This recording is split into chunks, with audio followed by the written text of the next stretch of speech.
Samantala, itong kriminal na mga kaso isinampa naman ng Department of Interior and Local Government laban kay BFP Chief Fernandez habang itong internal cleansing sa loob ng naturang ahensya tiniyako na magtutuloy-tuloy. Tinutukan niya ni Bombo Bea Piniza. Formal lang na isampa ng Department of Interior and Local Government ang mga kriminal na kaso laban kay Bureau of Fire Protection Chief Director Jesus Fernandez matapos isiwalat ni Department of Interior and Local Government Secretary Juanito Victor John Vic Remulla ang lantaran na korupsyon sa loob ng himpilan. Sa isang pulong balitaan sa Quezon City, inihayag ni Department of Interior and Local Government Assistant Secretary for Local Government Attorney Jesse Howard Lanete na naihain na sa Office of the Ombudsman nitong Miyerkules ang mga kriminal na kaso laban kay Fernandez na direct bribery dahil sa direktang pagtanggap nito ng pera mula sa mga suppliers, malversation of public funds, conspiracy at ang paglabag sa Anti-Graft and Corrupt Practices Act of 3019. Maliban dito, inanunsyo rin ni Lanete na formal nang hiniling sa Ombudsman ang paglalagay kay Fernandez sa ilalim ng preventive suspension habang nagulong ang kaso laban sa kanya. BFP Fire Chief Fernandez and the supplier cases of violation of Section 3E of Republic Act number 3019, otherwise known as the Anti-Graft and Corrupt Practices Act. Together with that, we filed a case of direct bribery for the acceptance of 14.752 million in documented illicit payments made from the supplier to Fernandez.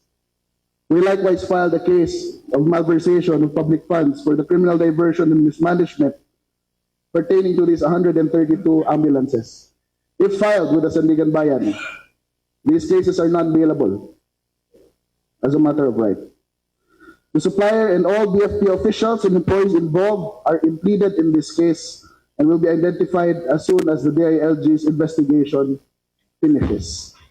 But in the meantime, we are likewise asking that the Ombudsman preventively suspend Fire Chief Jesus Fernandez immediately to ensure the integrity of the ongoing investigation. Kasunod dito sa naging pagtatanong ng Bombo Radio Philippines kay Remulla, sinabi nito na magpapatuloy ang mahigpit na pagpapatupad ng internal cleansing sa loob ng himpilan matapos ang halos 25 taong pag-ikot ng katiwalian at korupsyon sa loob ng ahensya.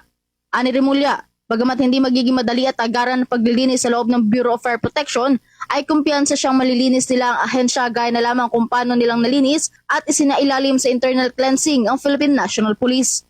Sa kabilang banda naman, nag-uumpisa na rin maghanap ang Department of Interior and Local Government ng bagong hepe ng Bureau of Fire Protection, lalo na kapag nagkaroon na ng anunsyo mula sa Malacanang na formal nang inalis sa pwesto si Fernandez bilang Fire Chief.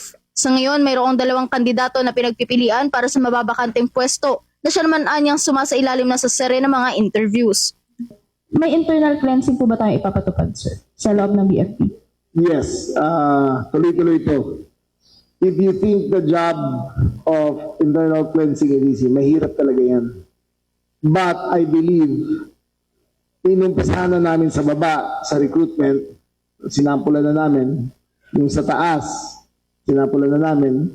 Hopefully, this will lead to a reformulation of the culture inside the BFP. Kung nagawa namin sa PNP yan, magagawa rin namin sa BFP yan. We're still determining kasi part 1 pa lang tayo. We're going through several rounds of interviews. So maybe next week, papakita namin sa inyo results. Samantala, sinabi naman ni Remulla na ang naging pagsasampa ng kaso laban kay Fernandez ay ang unang bahagi pa lamang ng kanilang isinasagawang investigasyon. Posible pa anya makasuhan ng higit sa 50 iba pang miyembro ng Bureau of Fire Protection na sa kasalukuyan ay pinangalanan muna sa complaint bilang mga Jane and John Does. Mula dito sa New Manila, Quezon City, ito si Bombo Bea Piniza and this is Bombo Radio Philippines, the #1 and most trusted source of news and information. Basta Radio. Bombo. For the most trusted source of news and information, visit our website at www.bomboradio.com. Follow us on Bombo Radio mobile app, Facebook, YouTube, TikTok, and X, formerly Twitter. Like, share, and stay connected. Anytime, anywhere.